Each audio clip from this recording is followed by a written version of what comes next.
Hi, I'm Cameron, and I don't just read comics, I love them. On today's episode of Cameron Reads Comics, we are going into part 2 of our 3-part read-through of the triumphant Image Comics series Saga by Brian K. Vaughan and Fiona Staples. Today, my friend Russell Gardner and I will be talking about Saga issues number 19 through 36. If you want to catch up on this episode, check out last week's Saga Book 1 discussion. As usual, we are going to be going deep into spoilers for this series. Also, if you want to know what's going on with me outside of this podcast, go follow Cameron Reads Comics on Instagram.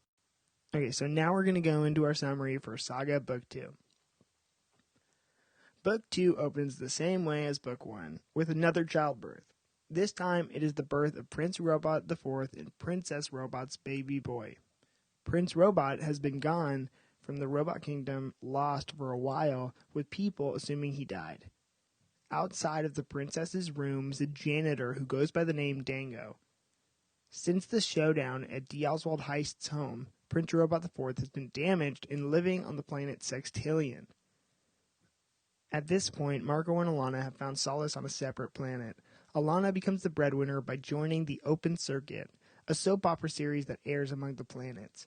Marco is a stay-at-home father offering Hazel the most normal childhood that he can provide for her. Marco meets a woman named Ginny who offers to teach Hazel some dance lessons. It becomes clear that Alana got her job in the Open Circuit through D. Oswald Heist's ex-wife Yuma. With the stress of keeping a low profile and broadcasting herself for the worlds to see, Alana turns to Yuma, who provides drugs to everyone in the Open Circuit. To cope with everything going on, Alana starts taking Fade away at work. Dengo breaks into Princess Robot's chamber while she's feeding the new prince. Dengo murdered the palace guards. In a long monologue, he reveals that he had a son as well. His son died after drinking the water in their village. He got profusive and continuing diarrhea, and doctors couldn't save him because they didn't have insurance. Dengo murders the princess and kidnaps the prince. Ginny and Marco grow closer as Alana starts taking Fade away more regularly. Marco and Alana cope with these stressful times through their sex life. In Hazel's narration, even two old friends deciding to get as close as humanly possible can still be worlds apart. Later, Prince Robot IV wakes up from his delirium on Sextillion. He kills the security guard Mama's son, and when she reveals that his son was born 21 days earlier. Marco catches Alana taking Fade away outside of their home. They get into a serious fight. Alana tells Marco that she knows about Ginny. Marco asks Alana if she's been high in front of Hazel, and Alana pivots, infuriating Marco enough to throw a bag of groceries at her. He instantly apologizes, but Alana demands that he leave. Dengo breaks into the Open Circuit and wants to broadcast that he has the prince captive on television. Yuma says that if he spares her life, she'll reveal the location of Marco, Alana, and Hazel. After his fight with Alana, Marco shows up at Ginny's home. Alana storms home to be greeted by Isabel, who serves as a voice of reason. Ginny and Marco almost end up kissing until Marco sees Ponk Conk, Hazel's doll, which she can't sleep without. Dengo breaks into their home and takes Alana, Isabel, Hazel, and Klara. Their rocket ship takes off, and Marco, Yuma, and Prince Robot IV are left behind. In other adventures, we meet the Brand, the sister of the Will, who is looking for Sophie and Gwendolyn. They eventually meet up while Gwendolyn and Sophie are looking for a cure for the Will, who has been in a coma and incapacitated since Sophie stabbed him. Gwendolyn, Sophie, and the Brand find out the main ingredient they need for the cure, dragon semen.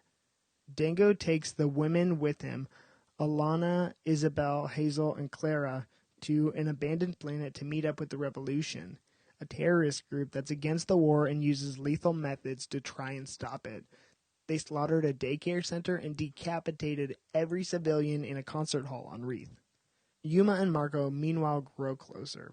They talk about Alana's use of Fade away. Marco struggles with the reconciling of why Alana was looking for peace in another place than him. Yuma offers Marco a dose of Fade away to try and share that perspective with his wife. Unfortunately, Marco overdoses on a bad batch of the drug. The overdose leads Marco to a series of memories reflecting with his relationship with violence. A flashback shows that he doesn't want to have rough sex with Alana because he doesn't want to hurt her. As a boy, Marco struggled with anger. He beat up a little girl next door to him who was trying magic spells on his dog.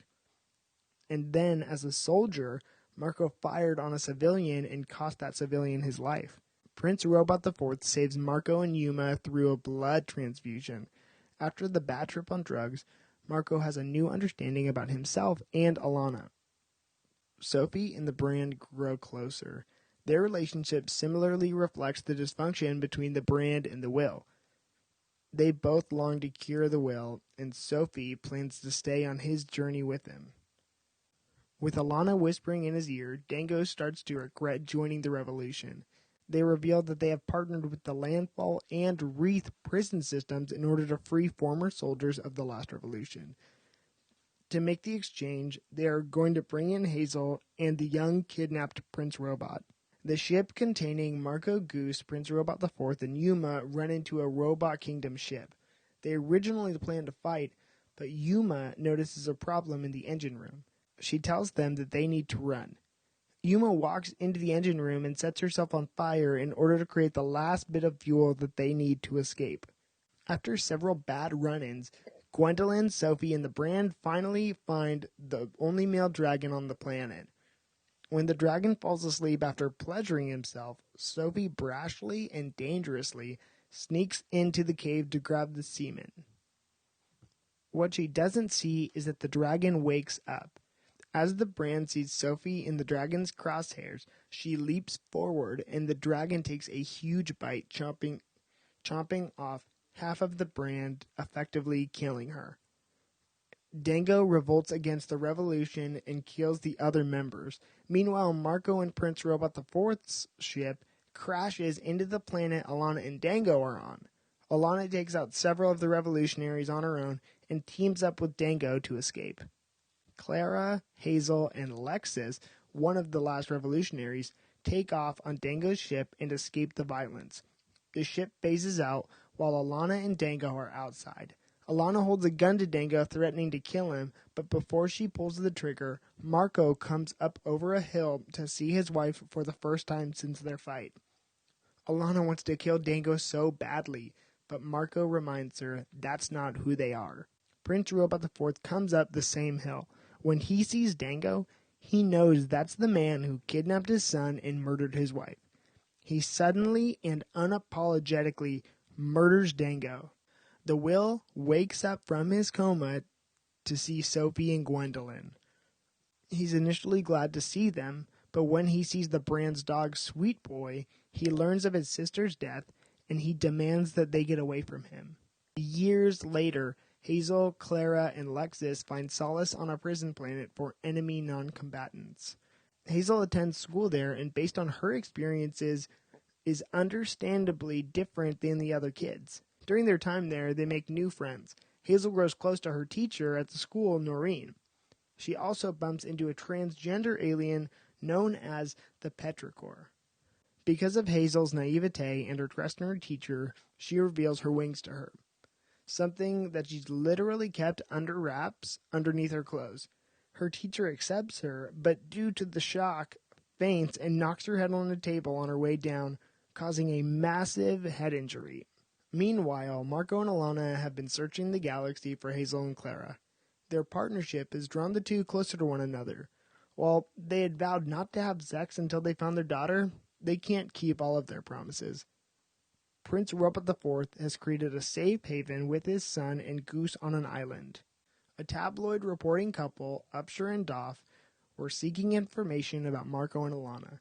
The brand had set a spell in place to prevent them from spoiling the news.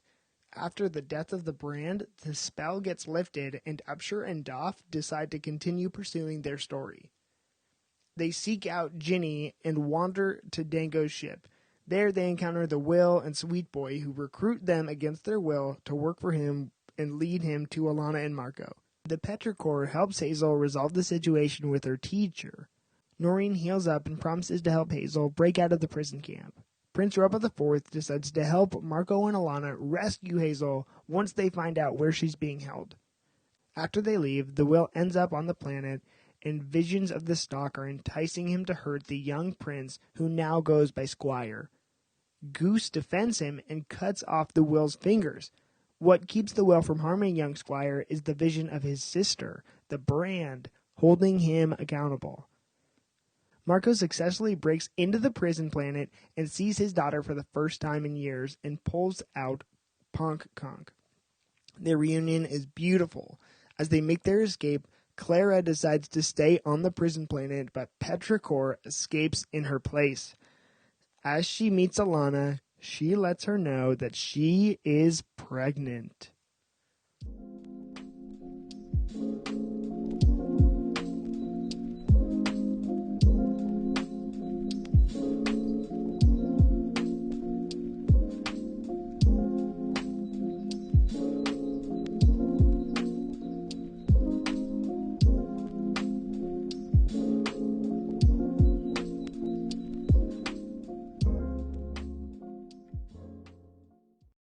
Hi, Russ.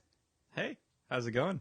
I am so good. TGIS. Russell and I decided we were going to record instead of Friday nights, Sunday mornings. So Yeah, I'm preferring nice. this change. Yeah, I agree. Got my Sunday morning coffee ready to go.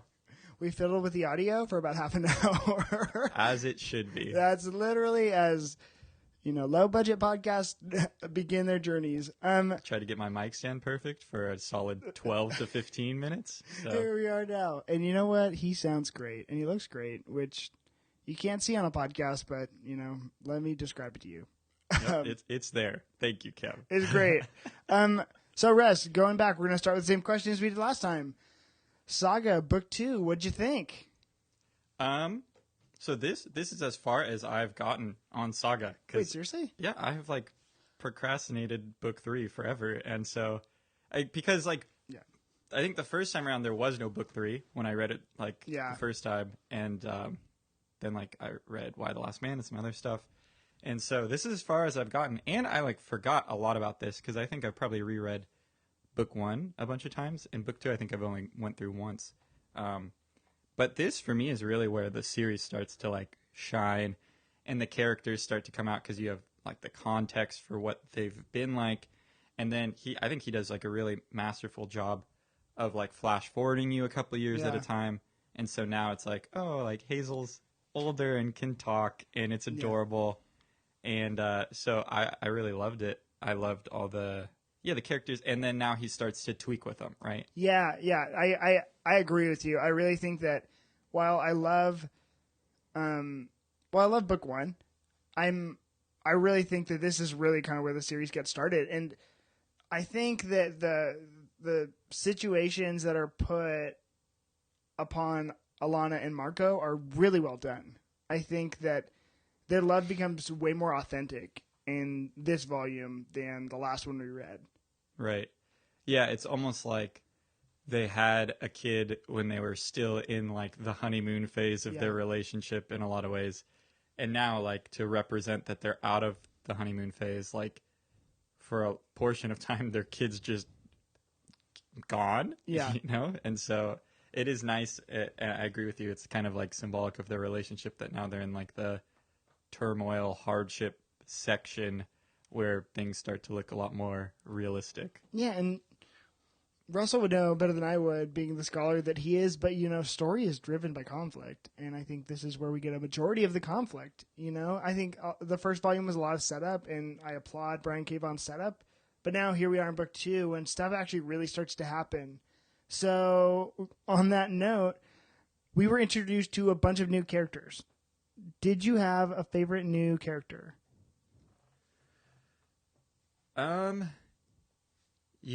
I think that there's a couple that stand out. I really like the Brand. Mm-hmm. I like the whole, I like that she's being now tied into the Will's storyline, yet you really haven't seen them interact with each other. Yeah. When they're both conscious, right? Yeah. And so, and you don't, I don't think you ever see that then, now that I think about it. No. You get the last moment. We're deep into spoilers. Yeah. Hopefully you're doing a summary and yeah, okay. Because I'm just going for it. Yeah, no, just go for it. The brand is dead. Well, we're going to talk about the deaths that I think happen in this series, or like in this book, because whoa, there were so many big character moments. That'll be my next question. But going back into the brand, that was your favorite character. Why? Well, it was the brand, and one that I liked that's being introduced that it's like, all right, we'll see how this goes, is Squire. I'm a big fan of like Prince Robot's kid growing up a little bit and like, I don't know, being a person. Yeah, when Squire comes up in the last couple issues, like I think last 3 issues we kind of get a glimpse into Squire. Yeah, but I'm down for it. So I guess those were my 2. But with the brand, I mean, I think one thing that I really liked as a whole, whereas I think for you in book 1, you loved like the whole Will, Sophie, Gwendolyn thing. I think that came out so much more for me in this book of seeing them like grown a little bit. And even like that kind of first scene you see them in this book where they're like doing some like heist to get some information about some elixir to heal the will. And like even like little things like you hear Sophie call Lion Cat LC, and it's like, oh, that's so cool, like the little nickname in there and everything. So I think I just loved that story a lot in this book, or that kind of group, you know. And so and the brand coming into that was really cool because you can totally see how she's related to her brother. They both somewhat like jaded and morbidly realistic about things. None of them are romantics. There's like I think it's issue 20 or 24. The issue opens with Sophie asking the brand, like they're sitting around a campfire. It's just like a very sweet moment. First panel is Lion Cat. Second panel is them around the fire. Third panel is the brand saying, yeah, so that's what abortion is. Yeah, it's like the aunt that you really don't picture ever having. Yeah. Yeah, that is such like a funny moment because it's like, oh, that's what this little family's talking about right now. And really, like when you think about this series, that is so, for lack of a better word, to use my pun, that's so on brand. Like for Brian K. Vaughan, his writing style, and really kind of what the series stands for. Right. Yeah, and so, but that's a good illustration of that, of why she's like this weird parental figure also, and like obviously has a lot of desire to like protect and save her brother, but she's like, and she's a little bit more endearing than the Will, you know. She's not as like impulsive or whatever. And so I think I like that. It was like you see this kind of tamer, maybe even more knowledgeable version of the Will, who is now in this quest with his former like posse to now find something to save him.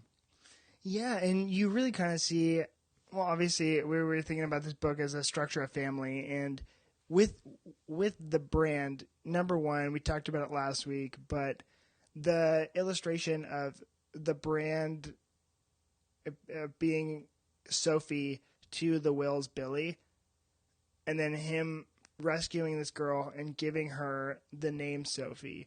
It's a very interesting. You can see the family structure within that, and you can see how family is represented through the brand, and then you can see that kinship to Sophie that she has when she kind of discovers who this little girl is.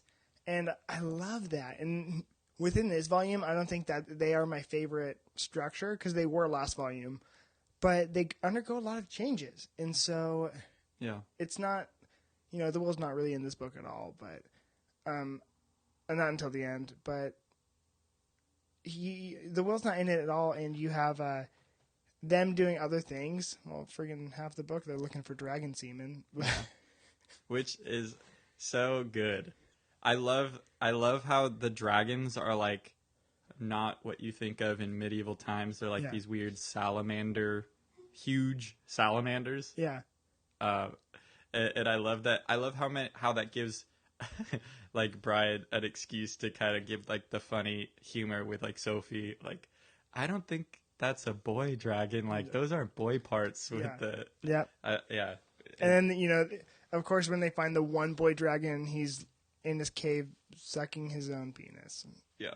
So, if you didn't already know from the first 18 issues and now where we're at in the conversation, this book is for adults. And so, if your children are listening, Radio Disney is AM 1110. So, you may want to go check that out. Wow. I remember that because I listened to a lot of Radio Disney. Be proud of that. Oh my gosh. I tried to enter here's a fun fact about Cameron really quick.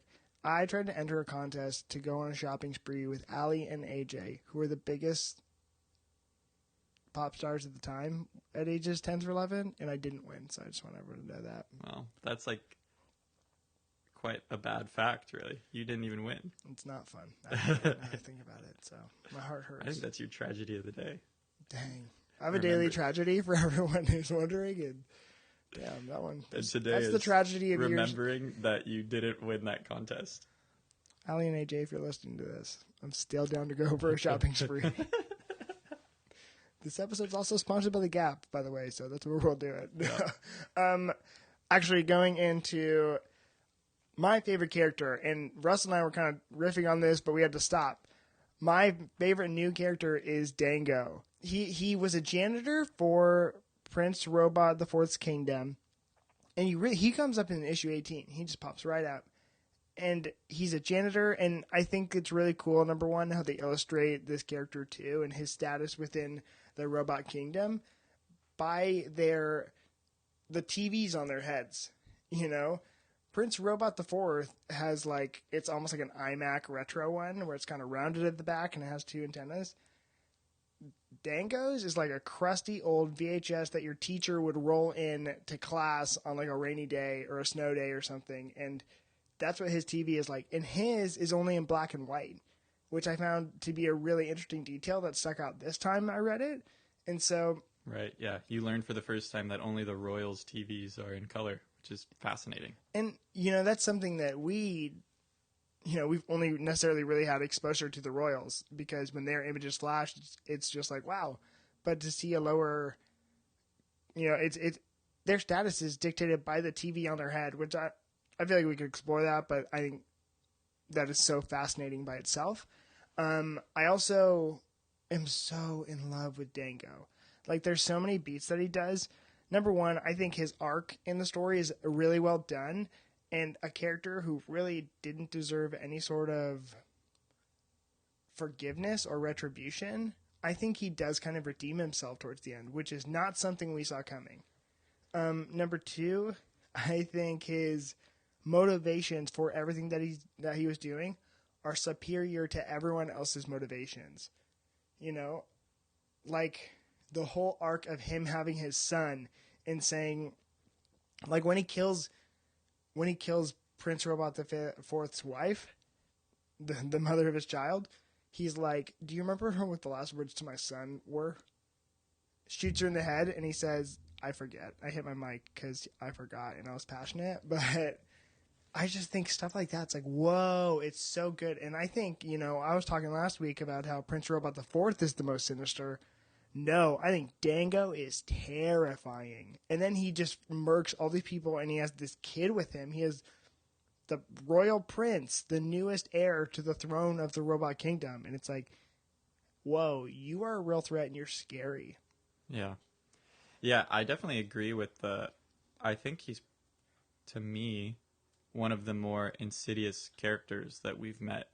Like, his actions, like, though his motivation, I'm not even sure how I feel about his motivation, but his actions are definitely, of the, like, on-screen actions, are, like, probably the darkest, right? Like, he's just, like, offing people. He's offing people, and, like, I don't want to say they deserve it, because these are all fictitious characters anyways, but, like, the people he's going for, he is just, like, really scary about killing them. Mm-hmm. Yeah, and I mean, even because for me, I think like the one moment where I was just like, "Oh," was when he actually kills Princess Robot, like towards the beginning. It's like, wow, this guy is not afraid just to kill this defenseless woman and kidnap her child. Like that really just sets the tone of this guy. And it's weird because he at one point has like a moment where he's like, "Oh, I would never like harm a child or anything." But then you're like, "Yeah, but you will harm next to everyone else. Like, you're scary." He's so interesting because like if you look at the way he treats adults who have had a side in the war, he's very repulsed by them. And he just blasts those people like left and right. But there's multiple times when he has the child, or he says like when Hazel's about to get abducted, he says, "Hazel, look at me." When he's about to, like, one of the last revolutionaries is like has her as a hostage, and he just says, "Hazel, look at me," and he puts like a really like a kid's cartoon animal on his TV head, and he blasts someone, which is like you see that he is motivated by the death of his son. I think, it gets a little blurred, and it gets obviously in the same way that anyone's journey like that would get blurred. But you see his motivating factor is always his son, and so he has tenderness towards children, which is another arc that I find so fascinating. It just makes him so appealing to me. And actually, but yet the two children that are in the story that he can be tender towards, he has kidnapped both. Oh, I didn't think about that. I was like, "Russell, who's your favorite character?" And he said his, and then I said, mine's Dengo, and Russell said, "I hate Dengo."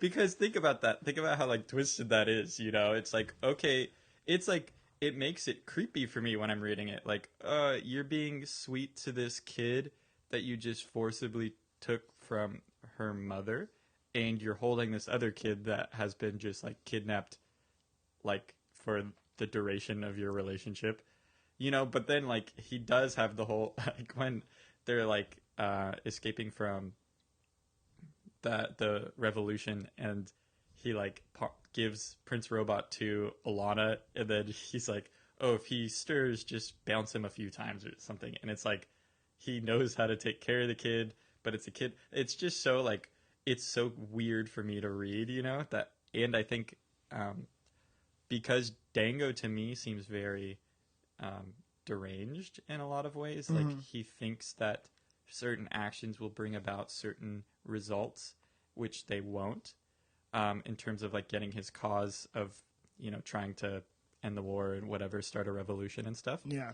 And so for like, he seems sort of borderline, like crazy, insane to me, Yeah. And so it's like, I can never really like settle in and trust him ever because of the stuff he's already done and the stuff he's already said, where it's like even at the end of his life before Prince Robot the Fourth and him like meet up, it's like he seems like he's maybe redeemed and has turned a corner. Yeah. But even in that moment, I'm like, I don't trust you at all, I think, Yeah.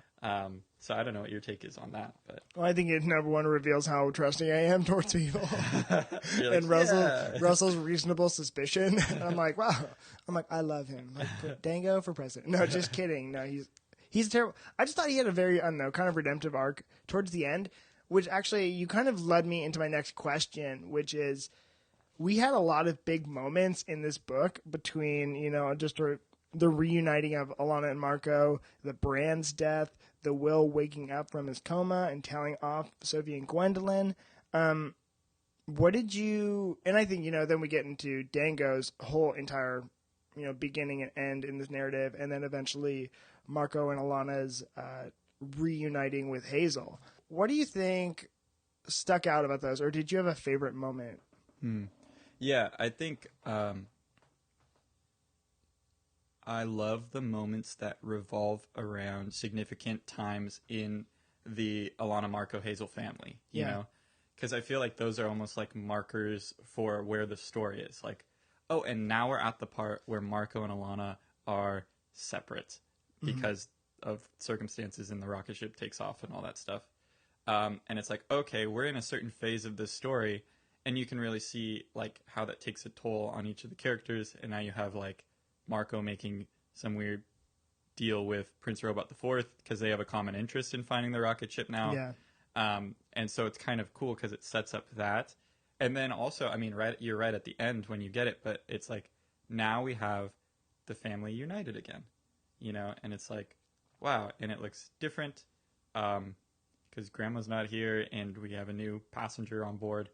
But I love those moments that like revolve around significant moments of the family, whether or not they're all together, one member separate, whatever it is. Those really just like stood out to me because I think my favorite one was what's the stuffed animal, Ponk Ponk or whatever. Yes, like Ponk Tonk or whatever. Yeah, and he's just been like having this animal the whole time, the like doll or whatever, and finally like getting to see Hazel and like give it to her, and just that moment was really precious. And like he's not even sure if she recognizes him as her father anymore because it's been so long. And she's like, Daddy, and it's, you know, it's and just, she's like, Daddy, Daddy, Daddy, Daddy. I'm like, yeah, oh, it's wow. just like a really beautiful moment. But I think Brian K. Vaughan does such a good job of like making you wait for that moment because that moment has been such a long time coming when you're reading that when it does come, the payoff is like really nice. Yeah. Yeah. So for me, those family moments were. Was that your favorite moment? You think? Because mine was definitely Marco and Hazel's reuniting. Because if you think about it, Alana had been with Hazel. You know, I'd argue, frankly, this entire volume, Marco isn't with Hazel. Right. When she gets the stay-at-home dad portion. He's stay-at-home dad while Alana's in the open circuit. But pretty much, let's say 3 issues he's with her, and then the next 15 he's not. Right. And so. Number one final like that is a big chunk of Hazel's childhood and I think her early memories. Like when Hazel is describing her relationship with her father, she says, I remember what my dad smells like, but that's it. I'm in my mic again because smell is really important. But anyways, that was my favorite moment clearly in this volume because it's just like it was so earned. And I think a character as tender as Marco makes that kind of moment more, I don't know, as a male too, identifying with the male protagonist. I just think it makes it that much more special. Yeah.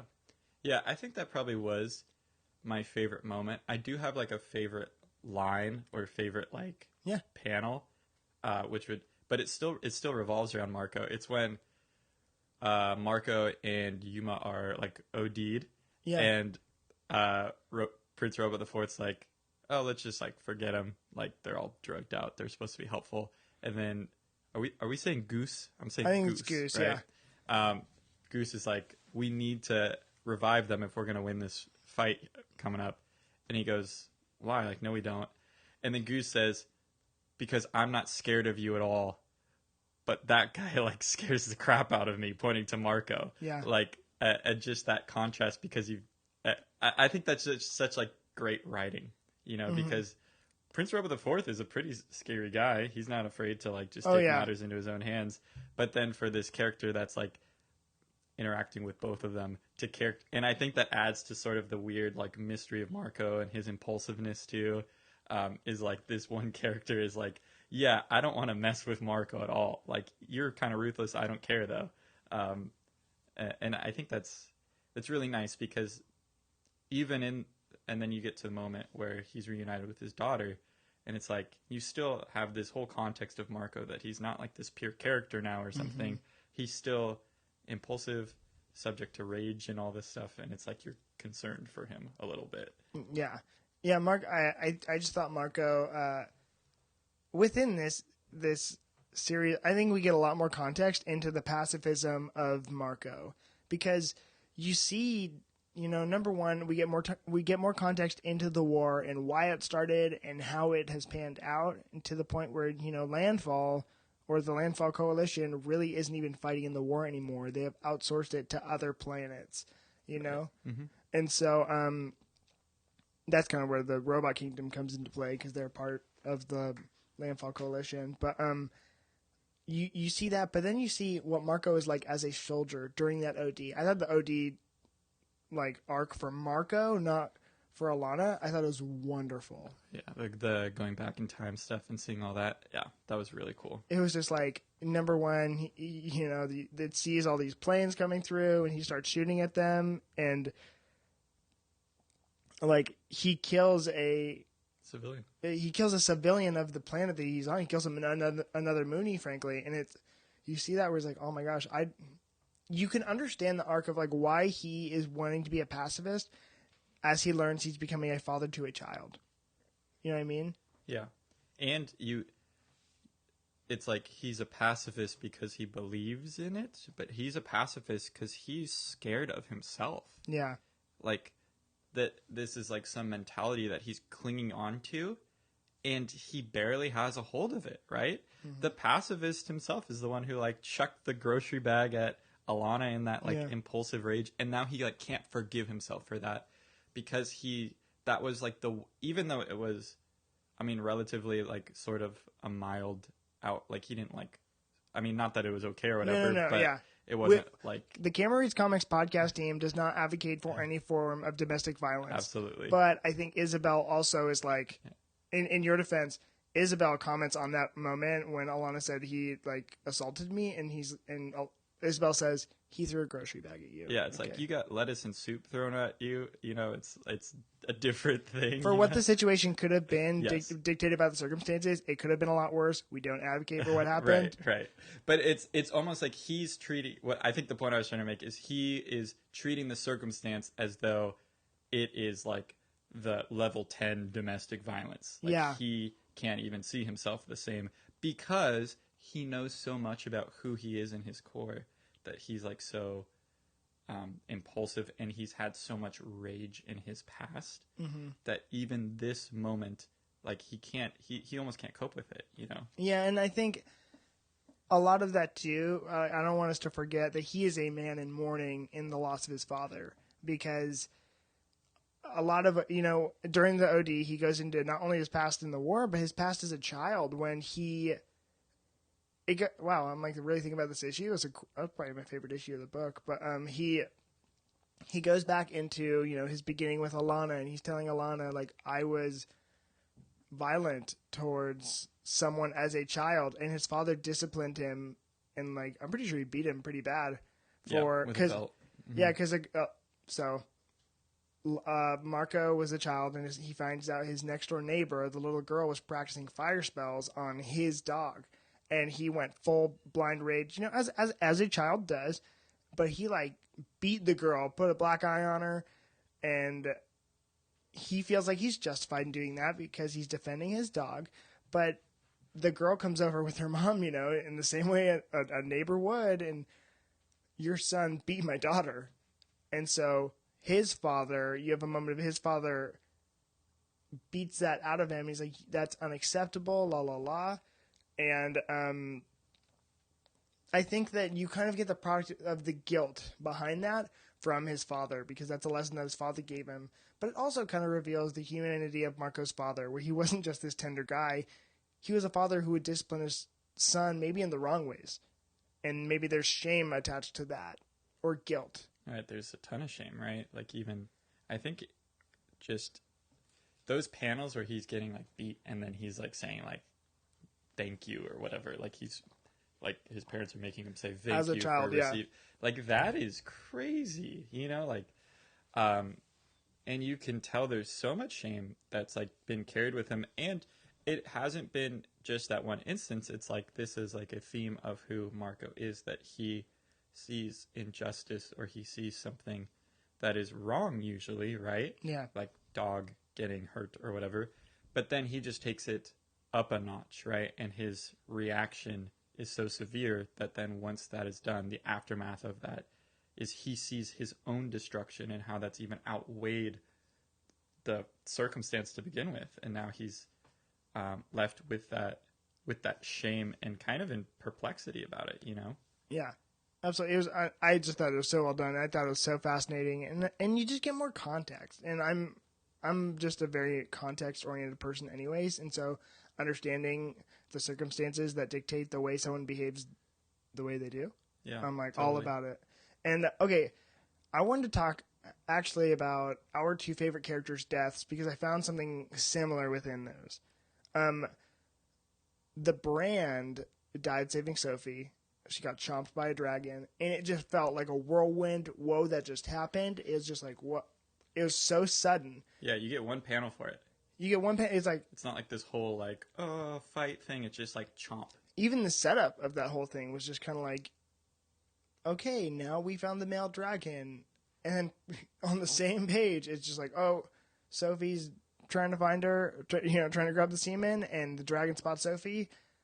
The Brand, literally in her, just like, Sophie, no, just gets chomped. She doesn't even finish that, like, anecdote, Sophie, no, Yeah. Yeah. And then with Dengo, I actually was, like, I don't want to say my man Dengo, because he is pretty messed up. Yeah. But the character I enjoyed, Dengo, I thought his death was so fascinating too, because I think it was also kind of whirlwind, because it was originally in Alana's hands, and then that's when Marco and her get reunited. And he says, oh my gosh, in a beautiful Marco moment, she says, I want to kill him so bad, Alana does, and Marco says, but that's not who we are. And, they hug, but then Prince Robot the Fourth comes up and just blasts the fool, pretty much. It's like whirlwind again. So... with those deaths, how did you feel about the whirlwindness of them, or how quick they were, or the delivery narratively that those deaths had? Yeah. Well, I guess I know we talked for a second about like the whole how we like tragedy before this of Brian K. Vaughan does a really good job. I think the common theme is in both of those. It's like for the dragon one, right? It's like, it's almost like you parallel it to a noble quest in like, I don't know, medieval times, fairy queen type stuff, where you have the noble group trying to, like, really that's what it is, right? Let's get the quest to find the elixir to save said person, right? Yeah. Like, and so how you expect the quest to go, how it's been written, like the archetype of the quest is the noble people go, they face some challenges, they conquer the quest, and relatively no consequences, and then here's our person who's saved, And BKV like never gives you that, right? It never goes according to the way you would expect it to go, the way it's been written in the stories and fairy tales, right? It's, okay, here's the quest. And even like, oh yeah, it seems like it's going to be okay. Our people are going to triumph. There's even like humor involved around the quest at the end with like the whole, dragon with his penis in his mouth. And then all of a sudden, boom, here's like a character that we've really like gotten to know and kind of admire, and just gone. Yeah, and you admire to the extent, and that's how I felt about Dengo. I just felt like, number one, Russell, we were talking to, I guess, more context into that question as a context-oriented person. I think Brian K. Vaughan nails tragedy. I think he does it so excellently, and I think by showcasing these deaths these ways, he kind of illustrates the fragility of life too, within how quickly they were gone. Yeah. It's a demonstration of the Brand, that's the way that the Will would have gone if he could, in the first book. Mm-hmm. And I think you kind of see the Brand being the best parts of the Will, because I don't think we're going to get that Will again. I think Volume 3 is totally going to change the character, even in the ways he was changed in these later days. So you have a redemptive arc of the freelancers, and even kind of an association to this character that I was very fond of. But also you get with Dengo, number one, you get some comeuppance. I think he deserved to die. Oh, totally. Based on everything, he had earned that punishment for himself, no matter if he saved Hazel from the revolutionaries or blah, blah, blah. He, I think in association to what he had done to the robot kingdom, he had deserved all of it. Right. Yeah.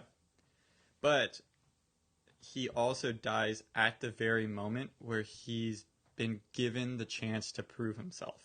You know, that's like what's so like kind of, I think what's so brilliant about it is it's like, hey, you know, like the story that we want to hear is you've done so much wrong. You've been the cause of so much destruction, and now you're at rock bottom.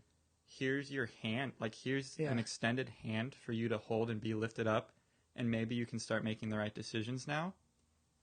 And it's like Brian K. Vaughan goes, here's that hand extended towards you. Do you want it? Here, I'm going to start to, oh, no, you're gone. You're gone. And that's your story. Yeah. And it's like that, no, your legacy is what your legacy was. You don't get the chance to prove yourself. And I think, yeah, I feel obviously while the story is so decadent and fictitious, that is also just a very real thing that happens within humanity. And I guess, you know, and you said it way better than I could have said it, especially because I feel the same way about the brand. You know, your legacy is what it is, you know. So I like that. I like what you said about that because I feel, yeah, I'm just like, I can't explain it better than you just did because I'm just so impressed by the way it by giving them their arcs that he did and not giving them an opportunity to redeem themselves. You have an authentic person, you know what I mean? An authentic life, as opposed to a fake one that's just for, you know, for narrative purposes. I just thought, I don't know. I know what I'm trying to say there. Yeah, no, and it like really makes you, I mean, I think in a lot of ways, because the deaths are so like kind of poignant, like it makes you reflect on them.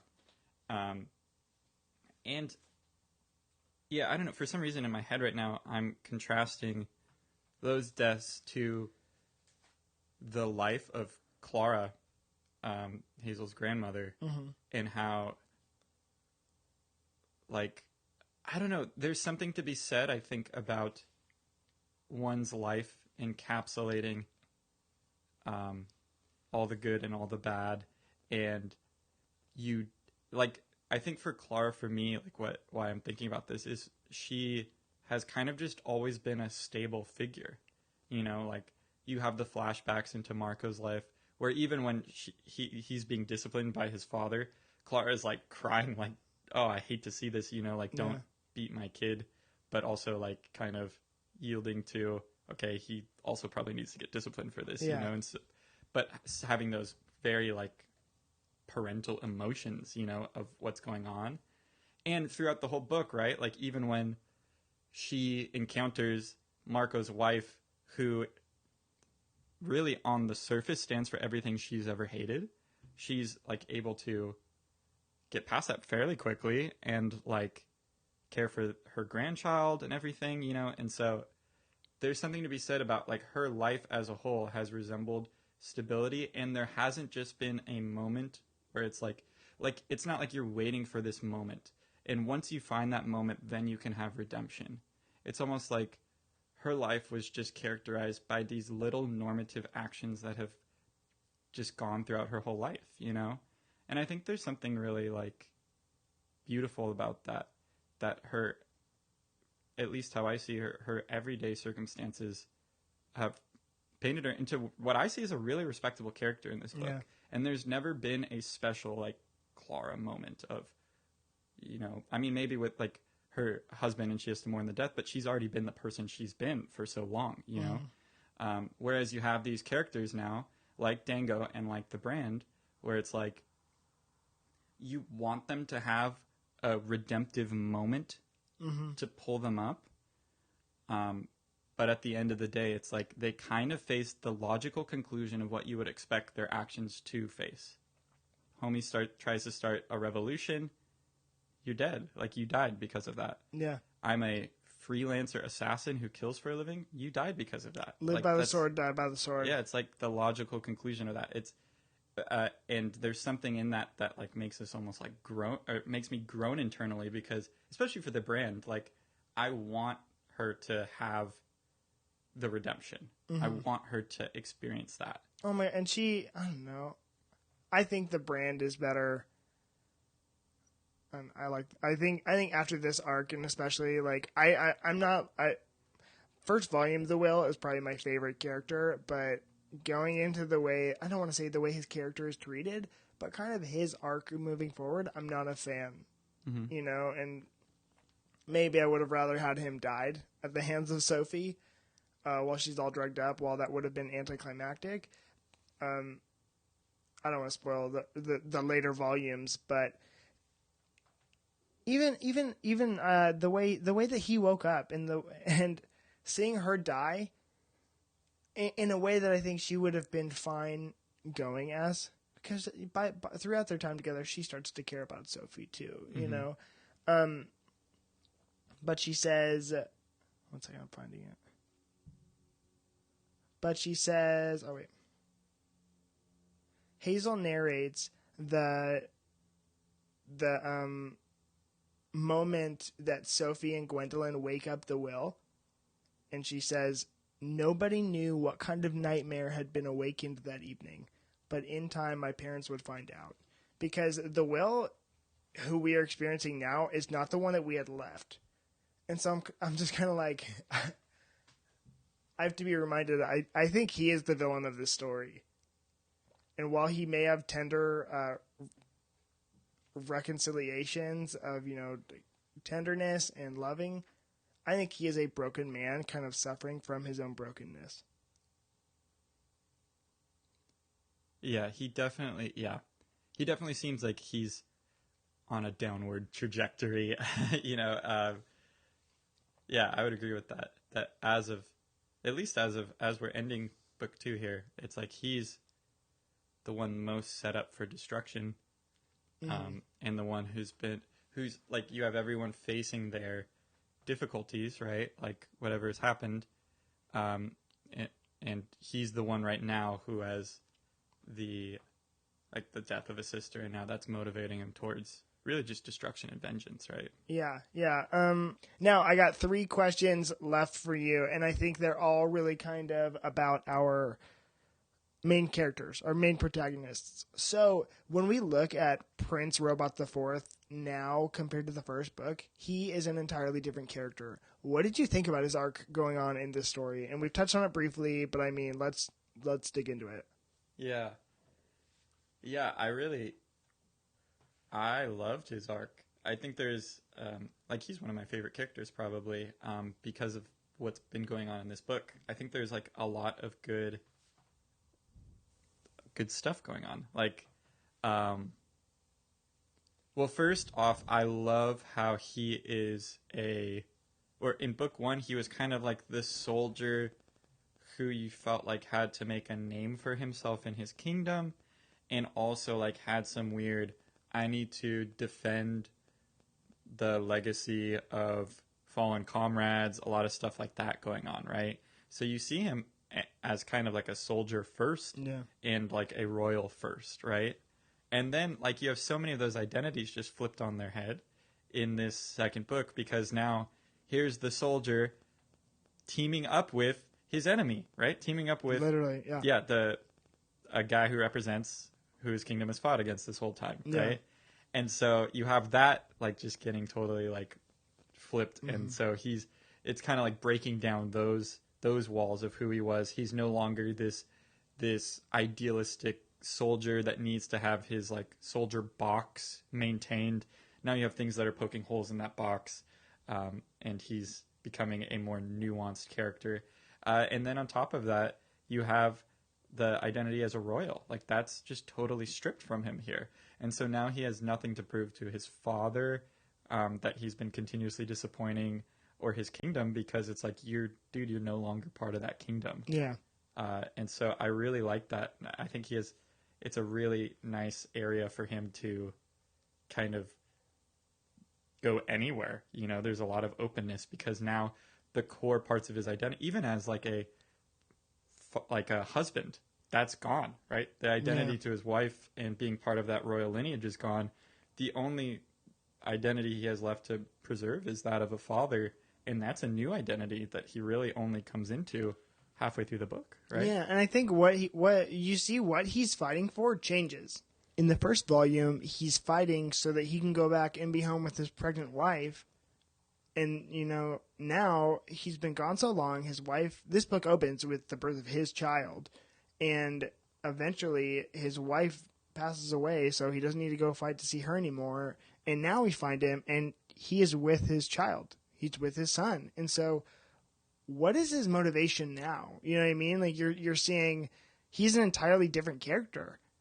So I found him very interesting. I don't think he's, really serving to benefit the kingdom that he so, air quote, nobly fought for anymore. Right, yeah. It kind of sounds like he's trying to seek his own happy ending.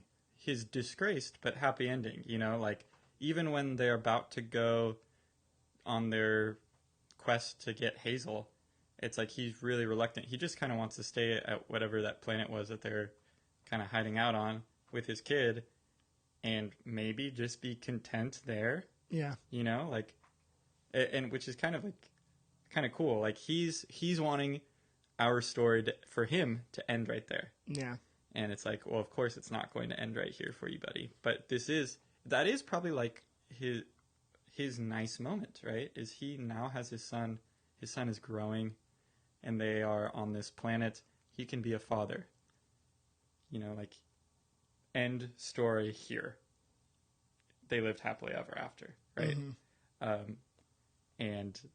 And yet we know that that's not how it's going to end, probably. Right? It reminds me of this quote. I recently watched the Freestyle Love Supreme documentary on Hulu, which I am actively now recommending to Russell. I was going to bring it up later.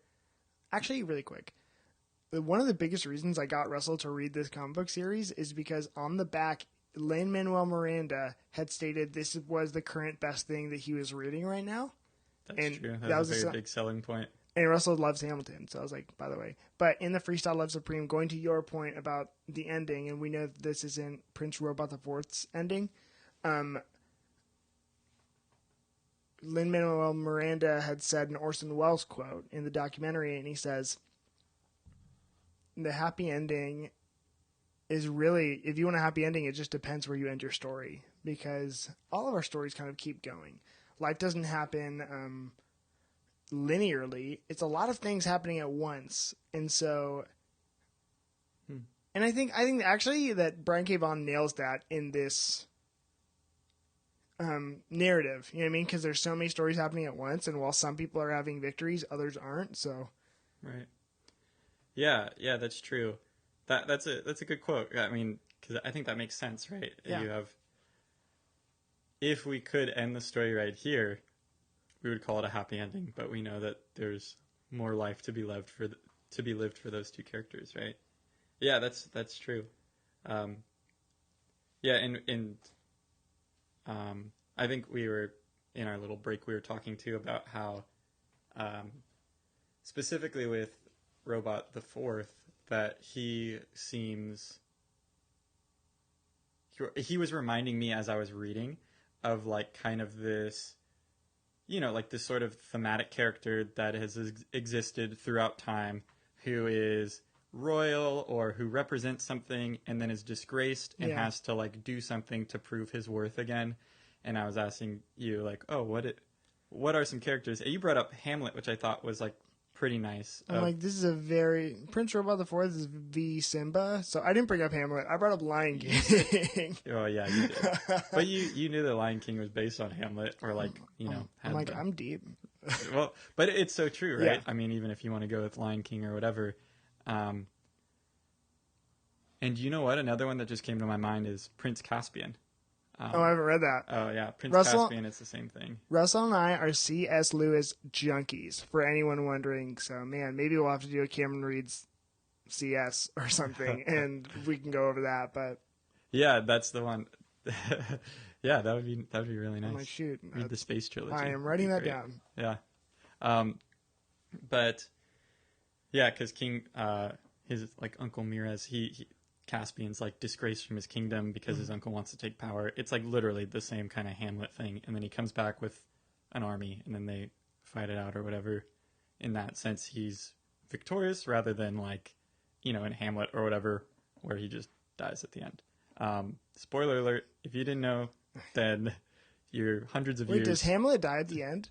It's tragedy. They always die at the end of the tragedy. I didn't know. It's a spoiler for me because I'm like, Lion King. If the Lion King, Simba becomes the freaking Mufasa of the land. So yeah, that's the whole... Yeah, that doesn't happen at all. I think I kind of get Hamlet and Macbeth sort of confused.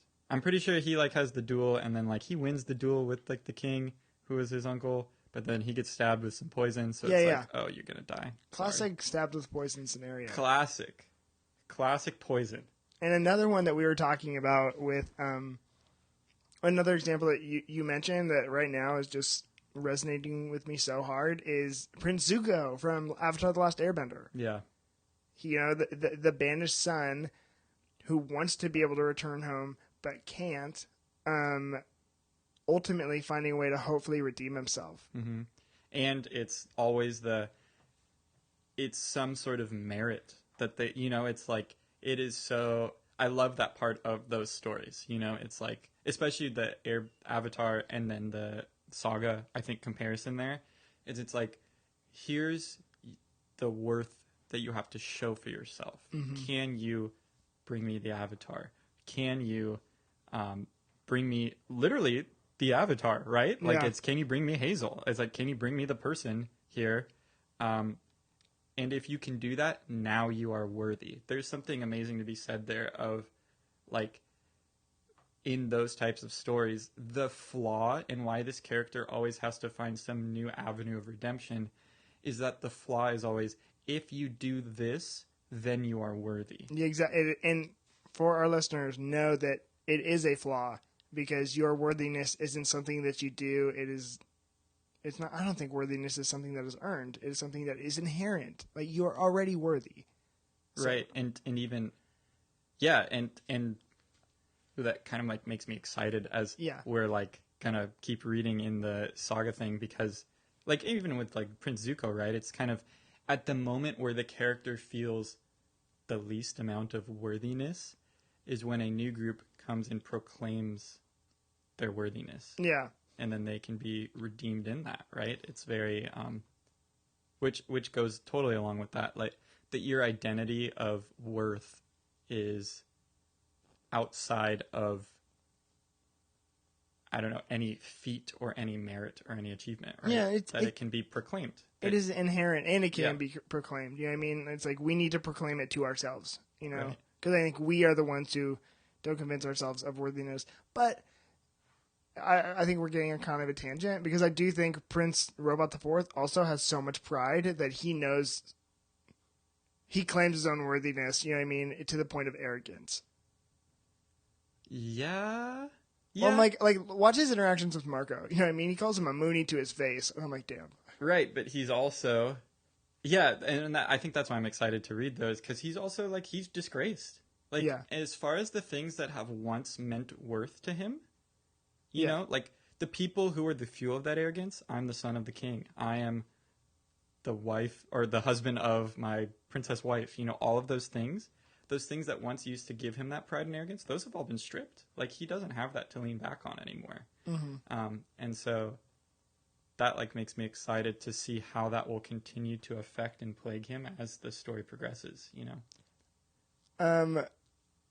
It's interesting. I've read volume 3. Russell has not, and so it's all I can say is it's interesting. Right. And then I guess I said 3 questions. I have 3 questions, but the next one is about 2 characters, and so Marco and Alana are also completely different as we kind of enter into this section, this part of their story together. And so I think, in the first book we were talking about how they really have no good reason to be together, and they're just trying to make it work.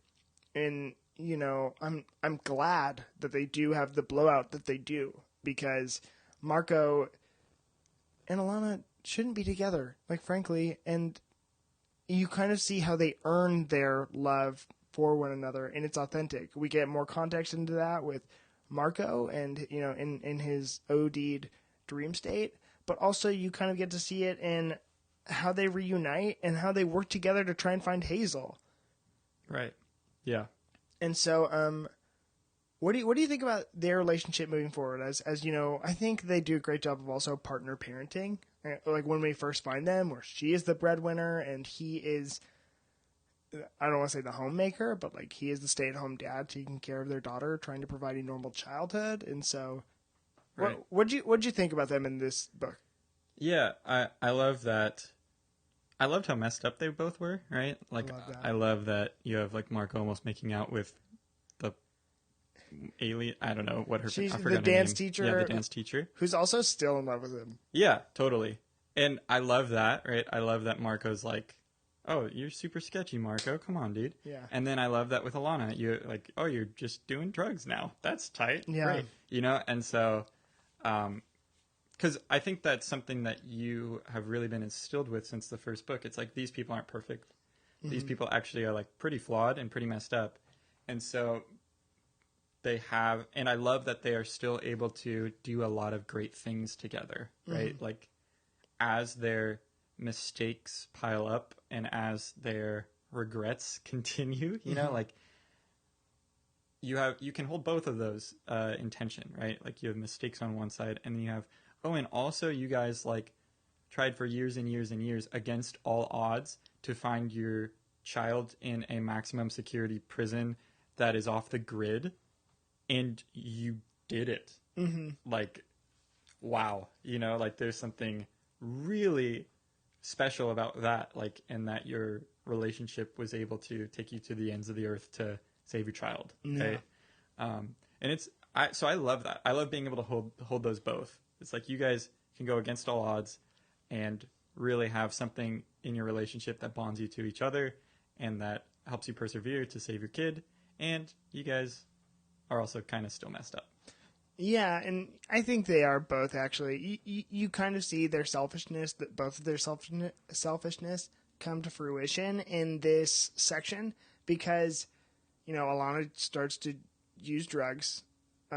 But then Marco also starts to indulge in a forbidden love kind of romance, you know. And while I appreciate that he doesn't act on it, he's real close. He was ponk ponk or whatever.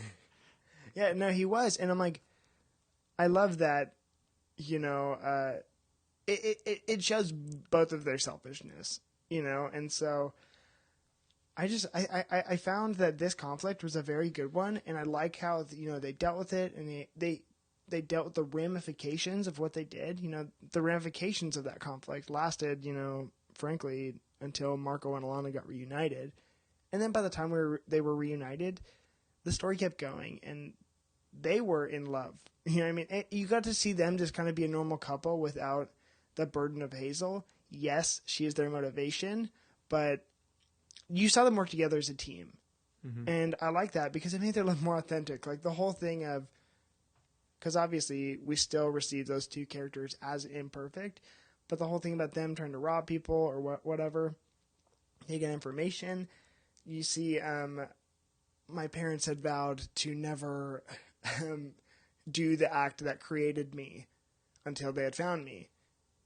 And then it shows, you know, the next scene is them getting busy, and she's like, yeah, my parents were never good at vows.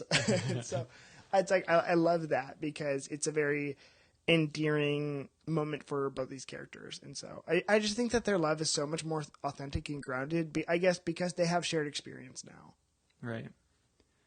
Yeah, and there's something like somewhat like cyclical about it, you know. Mm-hmm. It's like they have hardships, and then the hardships lead to triumph and like new wisdom and maturity, and I think like the first, you know, you see triumph or like good in that they have their first child, Hazel, and now here's the cycle again, and then same logical conclusion, now we have second child coming along, and I kind of love that how it sort of mirrors that first book in a lot of ways.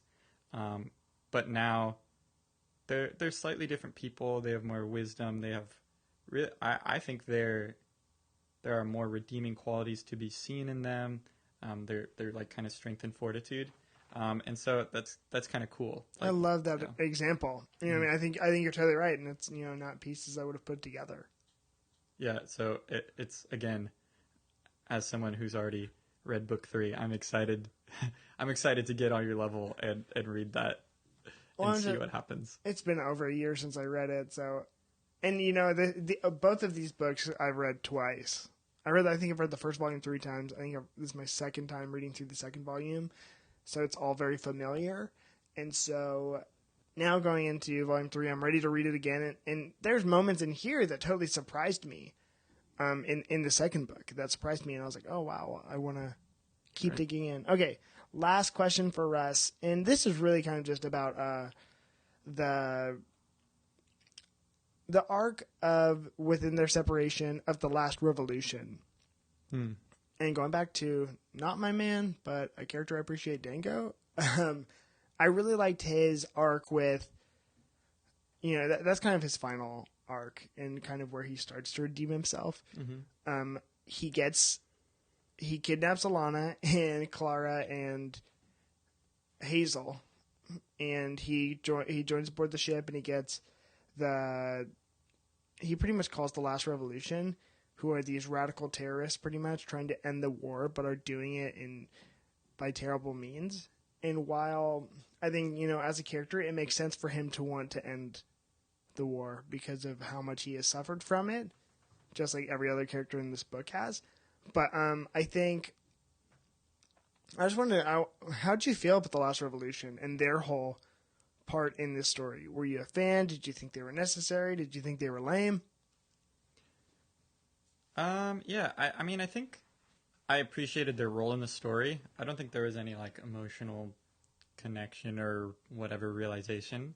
I think I appreciated the most how, in Dengo's eyes, they represented the alternative side to the war that he thought it's I don't know. It's oh, it's either side A or side B, and he's like, oh, but there's all these people on side C, and they're actually the good ones, right? And then here they come, and it's nope, they're just as messed up, and they're double dealing with side A and B. You know, really? I might have missed that. They're trying to sell Hazel to get more of their own people back, right? Oh, yes. That trade, and so it's you can't have his idealism. That's what I liked, is that Dengo's idealism of, here's the revolution, these guys are the people who get it, they get what I'm about. And it's no, even they don't. They want to actually, they appreciate what you did, sort of, but now they're totally ready to kill you the next minute. They're not on your side. And so I appreciated that part about it, that side C of the war, the alternative side that you would think, oh, they're the ones against the war. It's no, but even they are somehow sort of still perpetuating this movement here, Yeah, and I found them to be some of the worst villains, and not in a sinister way, but in just you guys don't serve a purpose. I don't know. I don't think I was a fan of that arc, and I love this story, so I like a lot of the arcs, but I think that I don't know, I don't think I was a fan of the last revolution, but I think it was a valuable point for Dengo to realize, oh wait, I thought these people were going to be saviors to me, and they weren't, So I kind of liked the fact that he didn't get what he wanted from that group. He didn't get the resolution he thought he would. Right. Yeah, and it kind of represents, because it seemed like he had so many different plans of how he thought he single-handedly could change this war, right? Oh, I'm going to go to what is the thing called, the live performance that open circuit. Yeah, thank you. I'm going to go to the open circuit. I'm going to broadcast my message there, and people are going to believe me. That doesn't work out, Okay, I'm going to take Hazel here, who represents everything that the war should be against, and make something happen with them. Though it's sort of not working out, I'm going to make a deal with the revolution, and all of it. It's all of his plans of how I'm just going to do this thing, and then my logical resolution is going to play out. Yeah, it's the last moment where that fails, and then he's kind of left destitute, of, oh, my revenge, like, I actually can't get it by myself. Because the thing I want to, like, see happen is the end of this war, and single-handedly, I can't really do that. Yeah, it just kind of reveals to me that Dengo is a guy who wants control. He wanted to be able to control because he couldn't control his son's death. That was out of his hands while it was something that was preventable. He wanted to be able to control that, but then next up, he hires these people, and he thinks because he did this thing, he's able to, master his plan and get the prince, but then he's like, once I get these last revolutionaries, everything is going to be solved. All my problems, you know what I mean? I have the solution right here. It's this simple. And then it doesn't go the way he thought it would. Right. So I think it's a very predictable moment for him. But I don't know. I liked it. I liked what it did for him, but I don't think I necessarily liked those characters. And then, one of them showed back up, and she kind of, Lexus, she helps Hazel and Klara escape. Mm-hmm. And so that was cool, but I don't know. I just didn't think it offered much. And I wanted to make sure we touched on it. Right. Yeah. Awesome. Well, Russ, do you have anything you're looking forward to in book 3, or like I don't know, any predictions or hopes that you have for it? Ooh, you know what I want to see happen is I want to Lion see Cat. More Lion Cat. Sure. That's what I want to happen. So I'm just gonna interrupt you with mine. Here's one prediction that I have at some point in this series. It's Sophie and Hazel interacting and like becoming friends. Yes, that's what I want to see. I want them because I don't really remember Volume 3 at all. I just know how it ends. Yes. Wouldn't that be so fun? I think they're birds of a feather, and I think they're two great characters. Sophie's a little older than Hazel, though. Yeah, Sophie can be like the older sister. It'd be great. Yeah, I'd give Sophie like, I don't know. Sophie has like 5 years on Hazel, right? Yeah, 5 years. I was gonna say 4 years, but I was like, that feels not enough. But yeah, no, I think I want to see them interact too. My prediction or hope is that, honestly, I know a bunch of stuff. So I can't make a prediction or hope. So, cool. Let's hope that Sophie and Hazel interact. Okay, well, Russell, thank you. We will see you again next week. Any last words for our listeners? No. It's a pleasure talking to you. It was a pleasure talking to you. Okay, I will work on my conclusions. We will see you guys later.